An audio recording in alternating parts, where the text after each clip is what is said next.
Joe Ryan is an exciting and inspiring young man who was born and raised in Flint. You wrote a song about Flint, Michigan. Your grandmother is actually singing with you on this song. We ain't wait no more. Tell them grandma sing. Wait. God got it. Lead pipes began to corrode, leaching into the water. If you were to put something in a population to keep them down for a generation and generations to come, it would be lead. It is a well-known potent neurotoxin. There's tons of evidence on what lead does to a child. And it is one of the most damning things that you can do to a population. It drops your IQ, it affects your behavior, it's been linked to criminality, it has multi-generational impacts. I know there's something going on. So we just have to continue to pray, that God just work it out, and He will. Yeah. Yeah, He will work it out.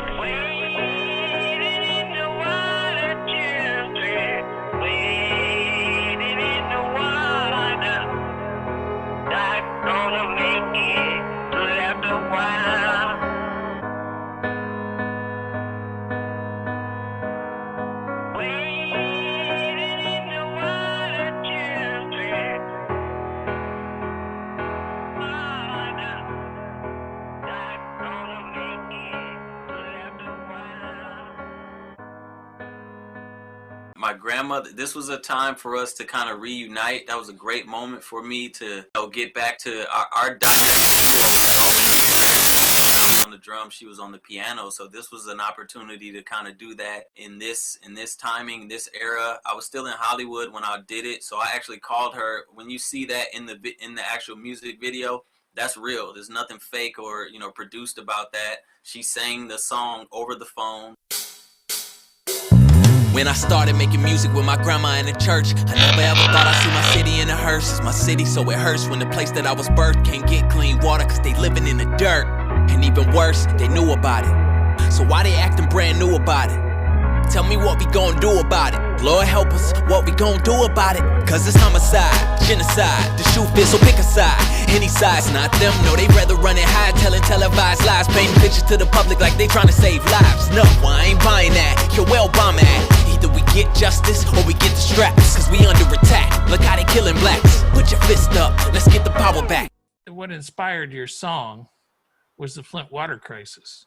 100%. And what was it about that situation that you learned about the crisis? I take it you wrote this song fairly quickly thereafter. Oh yeah, right away I knew that I wanted my grandmother to sing that hook and to really bring the spirit and the soul of what the city was experiencing.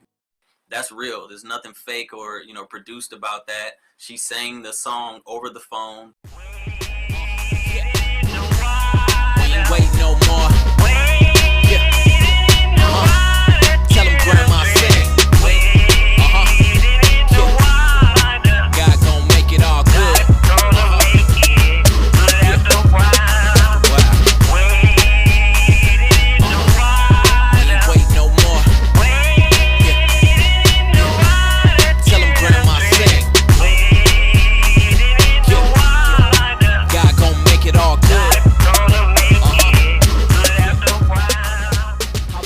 Pulled it into the Pro Tools and EQ'd it to where it could be audible enough, and she sang it. I didn't put any tempo on it at first because I wanted to get her vibe and her feel, and she, with no metronome, no anything, sang that thing. I brought it in, started to build around it, and then made the song because me being able to call her while she's still in Flint, right? That's the most authentic you could be. Like, it's authentic that I'm from the city and I spent my first 15 years there and the whole 9 yards, but she spent over 90 years over there and she's still over there. So it's like I had to have an authentic piece to tell the story that, look, this thing is just wait, right? I don't believe in that notion of just sitting in it and just waiting for things to get better. It's like, no, we need to speak up about it and do it in a way that's commercial enough for people to experience it and hear it over and over again. So that song, wade in the water, instantly I'm like, they want the people of Flint to just wait in the water. So we adjusted it to, I told her to just sing wait, because that's what they want citizens to do. Is just, I would hear so many reports and watch so many different news castings of people speaking and saying, hey, we got to be patient, things take time, all the pipes have to be redone, yada yada yada. Cool, but we don't have that type of time to wait to tell the truth, though. We can wait for the process of things to get better, but let's not wait to tell the facts and the truth and bring awareness to what's really going on in the city. It's been 5 years. Unbelievable. Unbelievable. How can we be called the number one thing I don't understand about this whole situation is how can we be called the United States? That's our literal name, United States. And we can let my city, our city, go through something like this that is similar to a third world country situation, and we not jump in all hands on deck to bring this city up out of the dirt. There is no excuse. There is no lack of resources in this country. It's a responsibility for us all to make sure people know that this is not okay. And if you wouldn't let yourself live like this and you wouldn't accept it for you, you can't accept it for Flint. Period. And Joe, when you talk about truth, you're really talking about justice, aren't you? 100%. Yes. Your song, when I listened to it, I walked away with the impression that you're really, in fact, you used the word justice you're talking about justice in the song. My question is, what do you see as justice?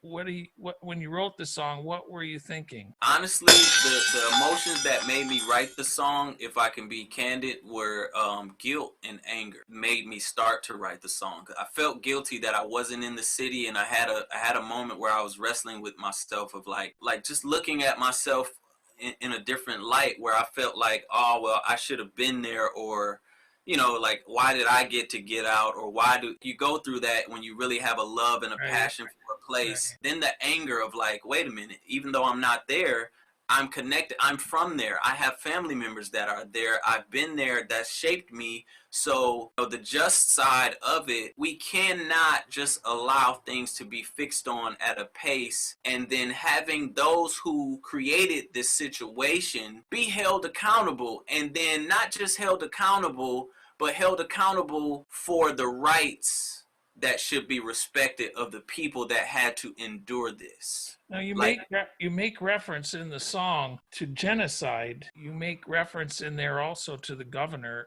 of the state of Michigan, the former governor, Rick Snyder. I mean, that line when I say, how is Kwame locked up, but Snyder's still free? It's like, I need to understand how we can let, homicide, genocide, these things go down, and we're always talking about justice, and we're always, for me, I'm a black man. I know how much they take those that look like me and put them behind bars for doing wrong. Snyder running free, but they got Kwame locked up. Another way to see that they just love to mock us. I guess black wrongs trump white lies. We just want the truth in this lifetime, because there's plenty of proof between them white lines.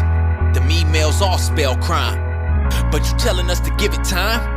You want us to wait while the people dying? Man, that's homicide, genocide. The shoe fits, so pick a side. Any side's not them, no, they rather run it high, telling televised lies, painting pictures to the public like they trying to save lives. No, back to the basics. My city's amazing. So I asked Joe Ryan III why was it he felt that there was no justice in America, and this was his response. In some instances, not doing any wrong, but for the most part, we are the majority for those that are jailed for doing wrong. And then this can be done on this scale with this evidence and with this clear understanding of what happened.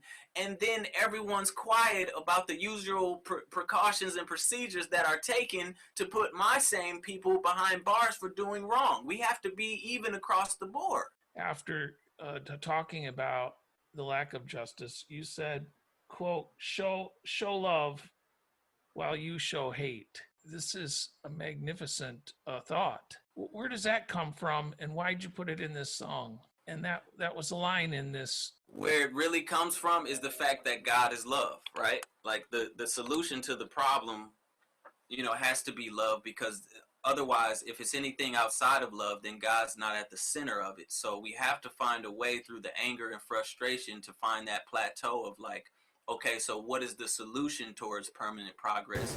And it's not going to be hate, because hate is what got us here in this situation. So we can't use what got us into this to get us out of it. So love is, at the core, and I mean unconditional, authentic, agape love is the only thing that really, well, first of all, it's a great question. I love that you picked out that line. Challenges hate in a way that produces permanent progress. When you say show love while you show hate, you were making reference, I thought, to those who seem to carry on this ugly legacy of ours in this country, in which it seemed directed at the Black community in Flint. No, it was, when I say we will show love while y'all show hate, is like, while you continue to hate us and set up these things to pull us down, right? To, something like lead, right? Like, I mean, come on, we all know like the longevity of how long this impacts and affects. So it's like,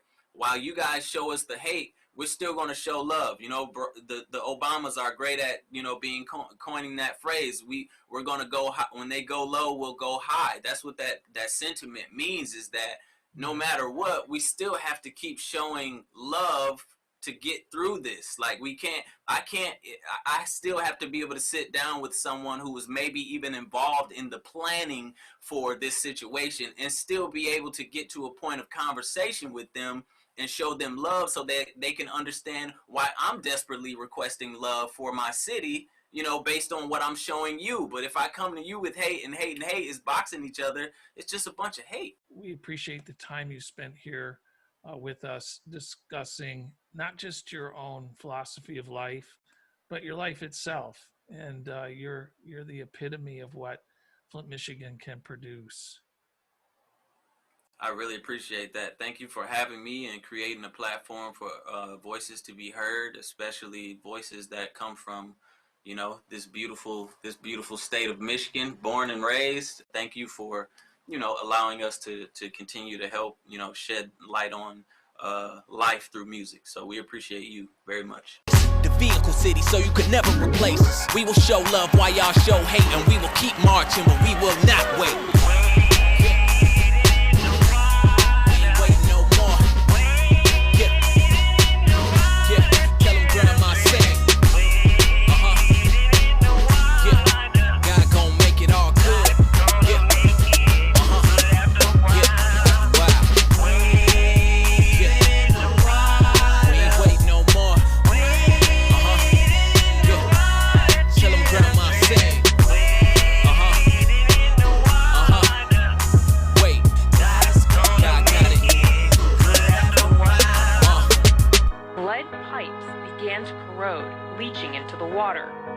If you were to put something in a population to keep them down for a generation and generations to come, it would be lead. It is a well-known potent neurotoxin. There's tons of evidence on what lead does to a child. And it is one of the most damning things that you can do to a population. It drops your IQ, it affects your behavior, it's been linked to criminality, it has multi-generational impacts. I know there's something going on. So we just have to continue to pray, that God just work it out, and He will. Yeah. Yeah, He will work it out.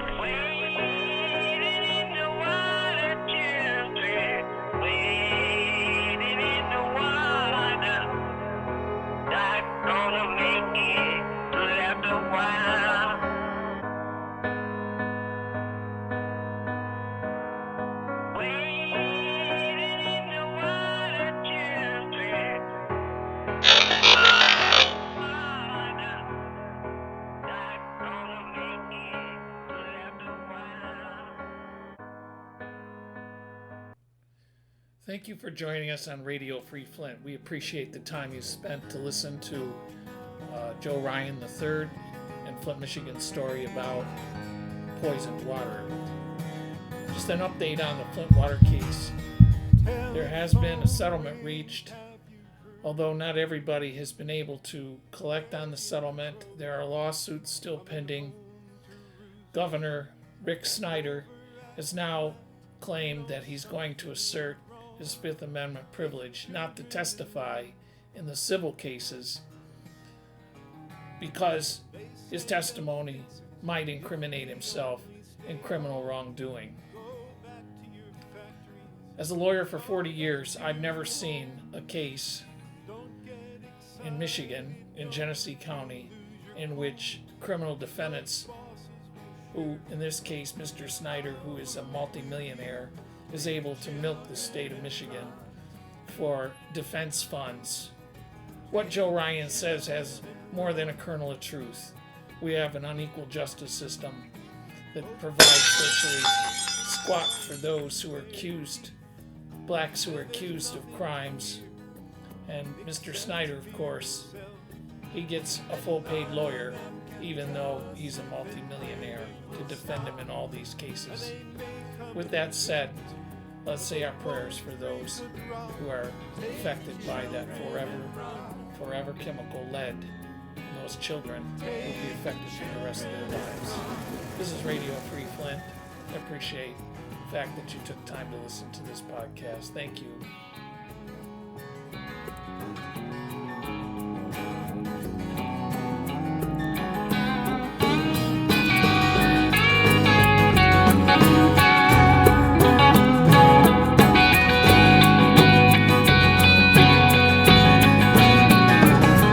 You're on the commission and you're 60 years old. You make a deal with the devil and your profits unfold.